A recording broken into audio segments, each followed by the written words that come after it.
27°C তাপমাত্রায় ও 740 millimetre পারদচাপে 1 litre sulphur dioxide গ্যাসে কয়টি অণু থাকে?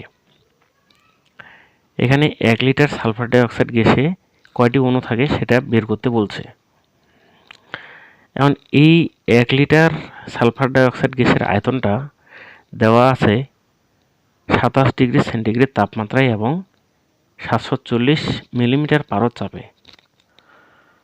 আর আমরা মূল সংখ্যার যে সূত্রটা সেটা আমরা জানি W/M N/6.023 × 10⁻23 আর আয়তনটা হলো V/22.4 লিটার।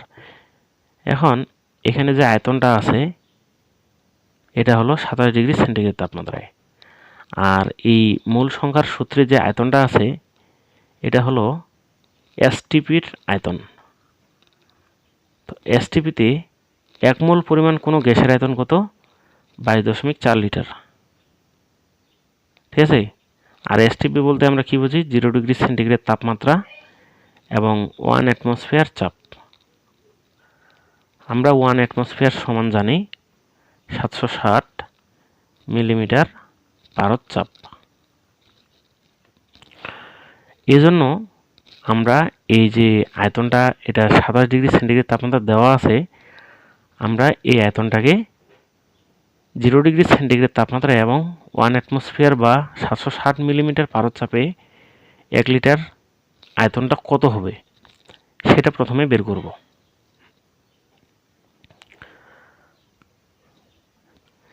এজন্য আমরা বয়েল ও চার্লসের সমন্বয় সূত্র ব্যবহার করব।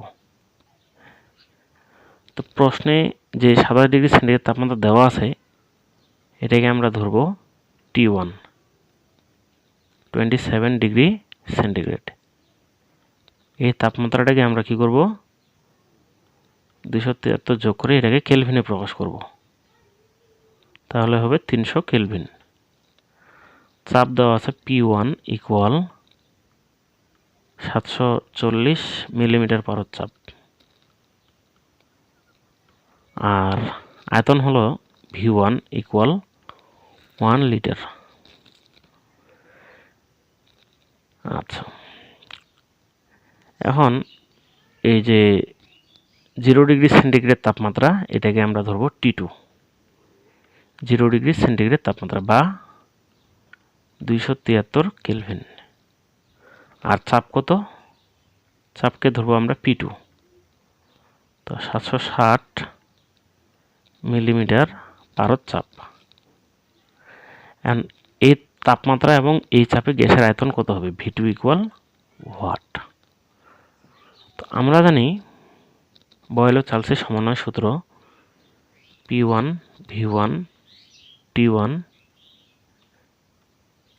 P2 V2 T2। আমরা বের করব V2। এজন্য T1 into P2 V2 equal P1 V1 T2। V2টা এপাশে রেখে দিলে বাকিগুলো ভাগ হয়ে যাবে।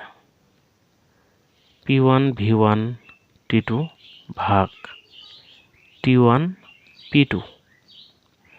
এখন আমরা যদি মানগুলো বসাই দিই, P1 এর মান হলো 740 আর V1 এর মান হলো 1 লিটার।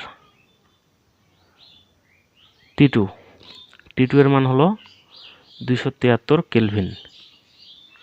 T1 300 কেলভিন আর P2 এর মান 760।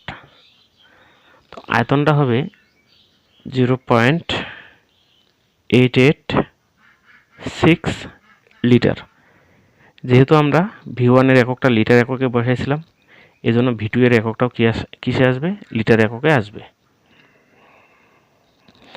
তা বন্ধুরা দেখো, এখানে যে আমরা আয়তনটা বের করলাম এটা 0°C তাপমাত্রা এবং 760 মিলিমিটার পারদচাপ, অর্থাৎ প্রমাণ অবস্থায় যে তাপমাত্রা এবং চাপ, সে প্রমাণ অবস্থায় গ্যাসের আয়তন হলো 0.886 লিটার। এখন আমরা মোল সংখ্যার সূত্র ব্যবহার করে গ্যাসে এই আয়তনের গ্যাসে কয়টা অণু থাকে সেটা বের করতে পারবো। তা আমরা এখন শুধুমাত্র এই অংশটা এবং এই অংশটা ব্যবহার করব। n ভাগ 6.023 into 10 power 23 ইকুয়াল v ভাগ 22.4 লিটার। এনটাকে এই পাশে রেখে দিলে এই মানটা ও পাশে গুণ হয়ে যাবে।